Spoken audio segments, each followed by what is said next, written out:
Welcome, everybody, to this week's episode of the RevOps podcast. I'm Alastair Woolcock, co-host with Howard Brown, founder and CEO of Revenue.io. This week, we are excited to answer some of your questions. Yes, the question line we opened up a few weeks ago, we have been hearing from all of you, and today we're excited to dive into 3 RevOps-specific questions. So let's get right to it and help you out. Hey, this is Jeff from Orange County. I just wanted to know, when is the right time for a company to build a RevOps team? Which roles are necessary initially, and which ones can come later? Right, so that's a great question about when to start, what roles to add, and how we do it with RevOps. Now, I hate to sound like a consultant, but I'm going to go, it does depend upon the type of company you are. So let's just do a little bit of RevOps history here.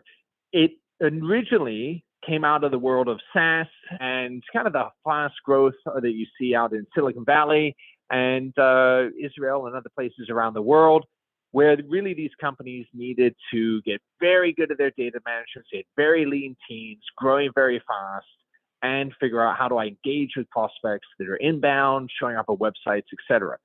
So, companies that fit that attribute, high growth, often SaaS orientated, they're going to have, SDR functions, they got a high amount of inbound. Those, of course, are great candidates, and that is where RevOps sort of originated overall. So those are number one. Why I said it depends is because it's equally as rising now. Here we are, in current state, headed into Q4 2022, you see RevOps really emerging in the enterprise space. Sometimes it's called commercial ops, sometimes other titles, but essentially in larger enterprises now where they have complex buying processes, or they have, again, a higher dependency on SDR and AE coordination, and they're making large marketing investments to create digital outreach, it obviously fits really well. So kind of the triggers to look for everybody, because we've established that it works for small, large, fast growth companies and multiple sectors. Because when I was with Gartner covering RevOps, you saw that in the rise of RevOps in the banking space, you saw it happening in manufacturing, it's happening multi-sector. So then it goes to the question, well, where do we start when we're doing that? And what else would we do? And why would all of these companies undertake it? And kind of the why is an important one here. And it's a trigger to why you would put the RevOps investment in.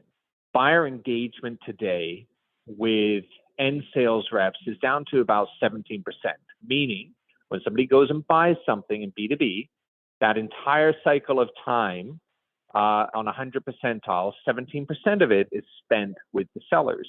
The rest of it is spent with digital assets or other teams in the organization. And so when companies are faced with that, large, small, or multi-vertical, RevOps really is a tremendous benefit to them, because RevOps at its core lights up marketing, lights up my ISR, SDR functions, lights up my sales functions, and lights up my post-sale customer success functions. It unifies it is the core goal. And so when you think of it in that capacity, it fits the bill for many companies today that are facing this engagement issue with buyers.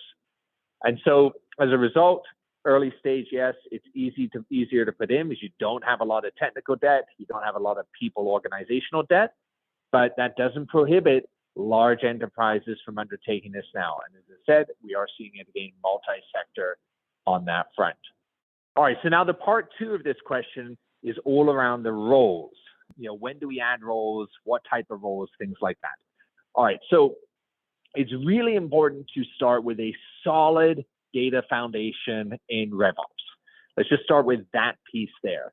It isn't just analytics and dashboards, but it is going to be how you look at the CRM systems relative to some of the financial data, relative to some of the marketing data. As such, you need to put roles in that really light up that automation and the orchestration of the data itself. So we're going to hire somebody with a bias towards data modeling and automation, most likely in terms of the initial capacity.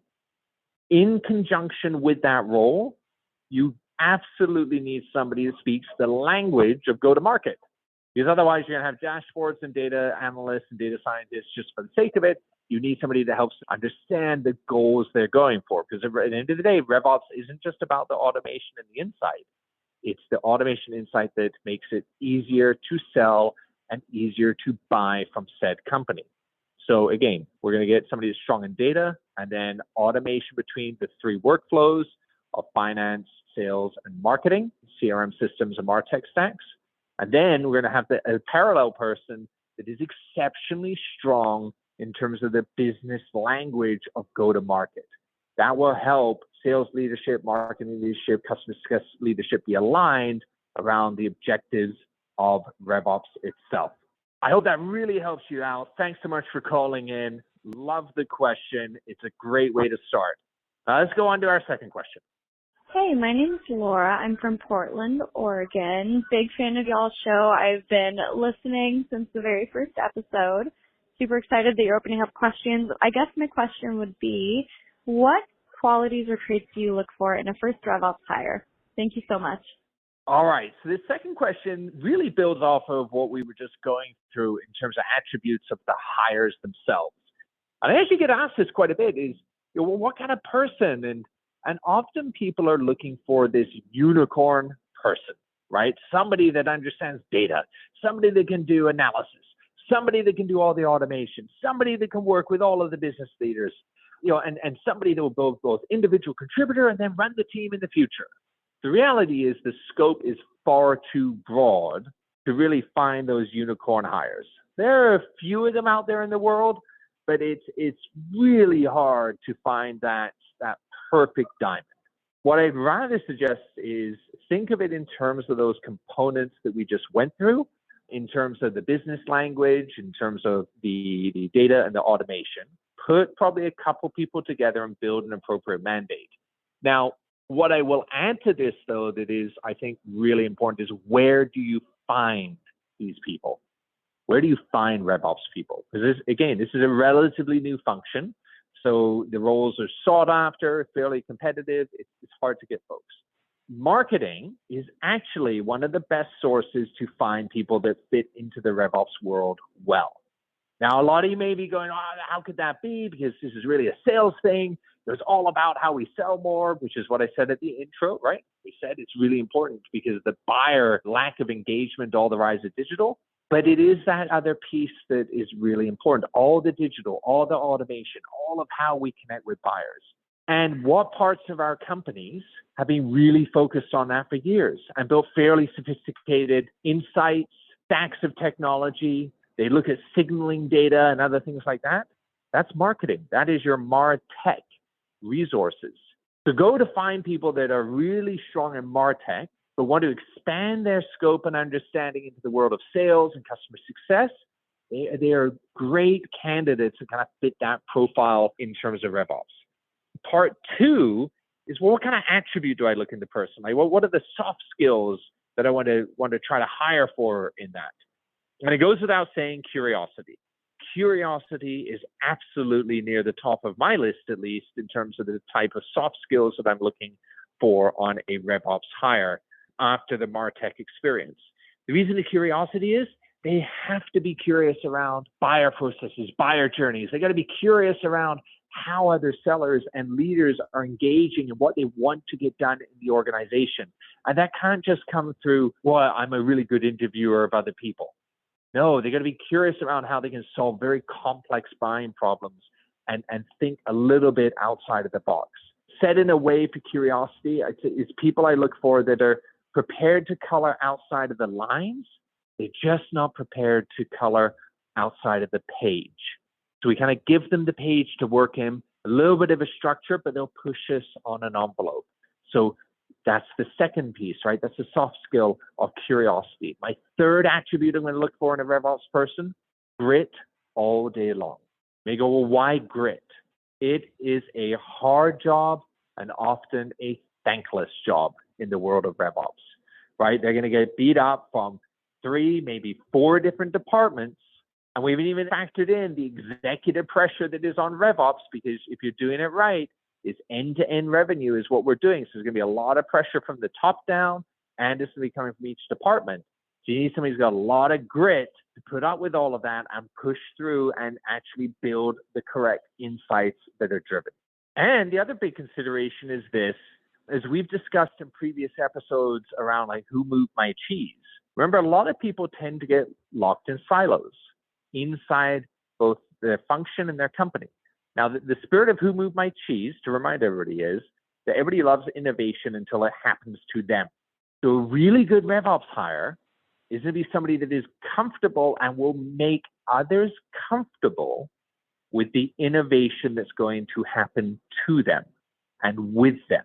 So they need to be a very good collaborator. They need to have good communication skills and be able to present why it is we are disrupting this company, why it is we're going to innovate around a new go-to-market process with RevOps. So, really, really ask yourself, and again, like we did in our other episode, go read the book, Who Moved My Cheese, because RevOps is innovative and it's multifunctional. Most companies are highly siloed between their marketing. They got siloed sales, they got siloed customer success. And this isn't just, everybody coming together. We're changing the underlying business processes. We're changing the underlying data architectures. We're changing how we're going to go engage with customers in a RevOps world. You need somebody that can help present the innovation and drive that cross-functional agreement in the organization. So they're going to be excellent collaborators overall. So yeah, great second question. Thanks again for sending that one in. And certainly, if there's follow-ups on hires, like what other industries, where we should go, we should maybe do a dedicated episode to that down the road. So thanks for sending that one in. All right, what's next? Hey, RevOps Podcast. This is Riley. I'm in Austin, Texas. I love the podcast. Thank you guys for doing what you do. I do have a question for you, Alastair and Howard. What are the top factors that RevOps should look for when evaluating sales tech? We're looking for something new, and we just want to know what are the most important things to think about when adding to or getting a new tech stack altogether. Thanks, guys. Love the pod. Looking forward to hearing the answer. I love what you've asked here around technology. And I would say this falls in the bucket like the hires. I get asked this quite a bit often around, well, what tech should I buy? And a lot of companies actually want to start with buying tech before they do the hires, before they do the cross-functional alignment. I would definitely suggest this is the third step of the stool, right? Don't rush and buy the technology too quickly. Now, once we get to the point of buying it, there's a lot of noise in this market, right? There's a lot of companies calling them RevOps platforms. There's a lot that are out there really focused on this space because there's a lot of upside for them right now. So my caution to people here when evaluating technology is focus on the automation and engagement side first and foremost. So what do I mean by that?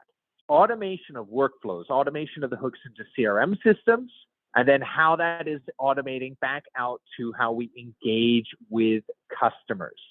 The engagement side is critical because otherwise you will spend quite literally months to too many quarters where you're actually building a lot of insights, you're building a lot of reporting, but you're still pushing it back functionally to people and you don't get the same degree of benefits.